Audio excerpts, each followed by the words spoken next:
Hello everyone, this is CA Amit Mittal, and today in this video I am going to explain you various provision of TDS under GST as per section 51. First of all, those persons who are required to deduct TDS should compulsory take registration under section 24. As you know, for obtaining registration under GST, a person should have PAN number. But here, a person who is required to deduct TDS and have to take compulsory take registration under 24, he can obtain registration using his TAN number. Now the question arises, who is required to deduct TDS? So, a department or an establishment of the central government or a state government, local authority, governmental agencies, or any person or such category of person uh, which are maybe notified by the government on the recommendation of council. So here are three persons which are notified as per notification. First one is any authority, board or other body which are set up by an act of parliament, state legislature or any other establishment by any government जिसमें 51% और more participation government का होगा by way of either equity और through control to carry out function. And second one is society जो कि establish by the कोई central government, state government और any local authority under society registration act. And the last one is PSU. So overall, there are 6 persons who are required to deduct TDS under GST. Now, next question is when TDS is required to be deducted? When the value of supply under contract exceeds 2.5 lakh. So here, supply means supply of taxable goods and service. Taxable goods and service, not exempt goods and service. तो हमें यहाँ पे ध्यान देना है कि अगर supply हम टैक्सेबल गुड्स एंड सर्विस की करते हैं तभी TDS प्रोविजंस एप्लीकेबल है, अदरवाइज नहीं. अब सेकंड पॉइंट क्या है कि जो वैल्यू है 2.5 लैक्स उसको कैलकुलेट करते टाइम हम कोई टैक्स या सेस हमने लगाया है बिल में वो हम एक्सक्लूड करेंगे. और 2.5 लाख की वैल्यू जो है वो हम जो कैलकुलेट करेंगे वो एज पर कॉन्ट्रैक्ट करेंगे. ये नहीं कि किसी कॉन्ट्रैक्ट में क्या होता है कि कॉन्ट्रैक्ट में हम एज पर कॉन्ट्रैक्ट उसमें 4-5 टाइम्स बिल इनवॉइस इशू करते हैं एज पर कि जितना जितना हमारा काम हो जाता है.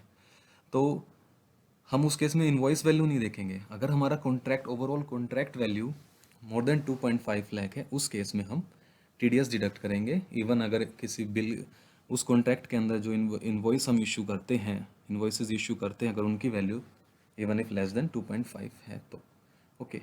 नाउ इसका एक एक्सेप्शन है कि अगर हमारी वैल्यू 2.5 लाख से ज़्यादा है और हम सप्लाई जो कर रहे हैं टैक्सेबल गुड्स की कर रहे हैं, लेकिन फिर भी एक केस है जिस केस में हमें TDS डिडक्ट नहीं करना, जिस केस में TDS प्रोविजंस नहीं लगते. वो क्या है कि अगर किसी ट्रांजैक्शन में location of supplier and place of supply किसी एक स्टेट में है और रेसिपिएंट की लोकेशन कोई अदर स्टेट में है, उस केस में TDS प्रोविजंस नहीं लगते. फॉर एग्जांपल, सप्लायर की लोकेशन दिल्ली में है और जो वो सप्लाई कर रहा है प्लेस ऑफ सप्लाई जो है वो भी दिल्ली में है, लेकिन जो रेसिपिएंट है जो हमें अभी बात किया जो 6 पर्सनस हैं जिसको TDS डिडक्ट करना होता है, वो अगर फॉर एग्जांपल हरियाणा में है, उस केस में TDS प्रोविज़न नहीं लगेंगे. अदरवाइज बाकी जो केस होंगे उसमें TDS के प्रोविजंस लगेंगे. फॉर एग्जांपल कि अगर location of supplier, place of supply और रेसिपिएंट की लोकेशन सेम स्टेट में है, उस केस में TDS प्रोविजंस लग जाएंगे. या लोकेशन ऑफ सप्लायर और प्लेस ऑफ सप्लाई अलग अलग स्टेट में है और रेसिपिएंट की लोकेशन कहीं भी हो, उस केस में भी TDS प्रोविजंस लग जाएंगे. अब now rate of TDS is 2%, 1% under CGST and 1% under SGST. So accordingly, 2% in case of IGST.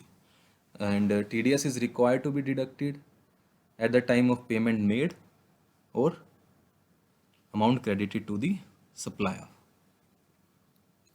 Now, जो हम टीडीएस डिडक्ट करते हैं जिस मंथ में, तो उसके सक्सीडिंग मंथ की 10 तक हमें वो गवर्नमेंट को पे करना होता है बाय फाइलिंग GSTR 7। ओके, अगर हम टाइमली वो पे नहीं करते टीडीएस अमाउंट गवर्नमेंट को, तो हमें उस पे 18% के इंटरेस्ट के साथ हमें वो पे करना होता है फॉर डिफॉल्टिंग पीरियड के लिए। अब क्या है कि गवर्नमेंट को टीडीएस पे का अमाउंट पे करने के विद इन 5 के अंदर अंदर जो डिडक्टर है उसे सर्टिफिकेट इशू करके डिडक्टी को देना होता है। अगर वो टाइमली नहीं दे पाता तो डिफॉल्ट जितने दिन के लिए डिले करता है उसको उसके लिए लेट फीस पे करनी पड़ती है, जो कि है 100 per day, subject to a maximum of 5000। So accordingly, under SGST Act also same, late fee of 100 per day, subject to a maximum of 5000। अब समटाइम्स क्या होता है कि डिडक्टर ने डिडक्ट नहीं किया या किया तो कम किया, तो वो अमाउंट जानने के लिए कि कितना अमाउंट हमने नहीं डिडक्ट किया या कितना अमाउंट डिडक्ट की कम किया, तो सो बेसिकली अमाउंट जो डिफ़ॉल्ट अमाउंट है उसको डिटरमाइन करने के लिए जो सेक्शन 73 और 74 में प्रोविजंस हैं उसको फॉलो करके हम अप्लाई करके वो अमाउंट निकालेंगे। अब कई इन सम केसेस क्या होता है कि जो अमाउंट हमने डिडक्ट किया वो ज़्यादा डिडक्ट कर लिया या गलती से डिडक्ट कर लिया, नहीं करना था, तो उस केस में हम रिफंड के लिए अप्लाई कर सकते हैं, और रिफंड सेम जो सेक्शन 54 में प्रोविजंस लिखे हुए हैं उसको फॉलो करके। जो है डिडक्टे के अकाउंट में already credit, electronic cash ledger में अगर जो डिडक्टेड अमाउंट है वो ऑलरेडी क्रेडिटेड हो चुका है, उस केस में हम रिफंड के लिए रिफंड क्लेम नहीं कर सकते। मतलब कि अगर डिडक्टर ने जो अमाउंट डिडक्ट किया और जो डिडक्टेड अमाउंट था वो डिडक्टी के इलेक्ट्रॉनिक कैश लेजर में ऑलरेडी क्रेडिटेड हो चुका है, उस केस में रिफंड ग्रांट नहीं किया जाता। अब नाउ लास्ट वन इज कि जो टीडीएस डिडक्टर था उसको registration compulsory as per section 24 लेना होता है, लेकिन उसने नहीं लिया, या डिडक्टर ने रजिस्ट्रेशन तो ले लिया लेकिन उसने टीडीएस डिडक्ट नहीं किया, या डिडक्ट किया लेकिन कम किया, शॉर्ट डिडक्टेड, या डिडक्ट कर लिया गवर्नमेंट को नहीं दिया, उस केस में उसे वो लायबल है पेनल्टी देने के लिए। और वो कितनी पेनल्टी है, आइदर 10,000 या equivalent to amount of tax which is not deducted या शॉर्ट डिडक्टेड, डिडक्टेड या not paid to government, whichever is higher. ना इसमें क्वेश्चन आता है कि जो 6 पर्सन्स हैं जिनके ऊपर टीडीएस प्रोविजंस लगते हैं, जो टीडीएस डिडक्ट जिन्हें करना है, अगर वो आपस में ही गुड्स एंड सर्विस की सप्लाई करते हैं तो उस केस में टीडीएस के प्रोविजंस लगेंगे या नहीं लगेंगे। तो उसमें गवर्नमेंट ने नोटिफिकेशन के थ्रू ये क्लियर किया है कि उस केस में टीडीएस प्रोविजंस नहीं लगेंगे। फॉर एग्जांपल, एक पीएसयू दूसरे पीएसयू को गुड्स या सर्विस सप्लाई करते हैं तो उस ट्रांजेक्शन के ऊपर, उस सप्लाई के ऊपर कोई टीडीएस नहीं लगेगा। नाउ इसमें क्वेश्चन आता है कि इसमें एक बात है कि जो सेक्शन 51 में ये लिखा गया है कि जो 6 पर्सन्स हैं they shall deduct TDS from amount paid और क्रेडिटेड टू द सप्लायर। तो here supplier word is used, and under GST supplier means all persons who are supplying goods and service whether registered और not.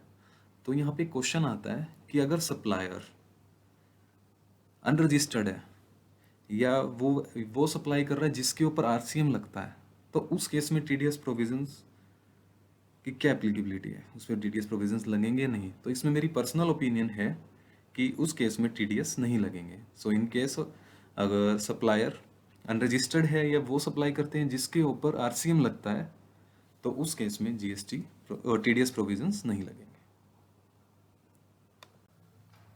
So these are all provisions related to TDS under GST। I hope आपको इस topic के regarding आपके सारे doubt clear हो गए होंगे, लेकिन फिर भी अगर कुछ डाउट रहते हैं तो आप कमेंट बॉक्स में मेंशन करके आप पूछ सकते हैं। Thank you, have a good day.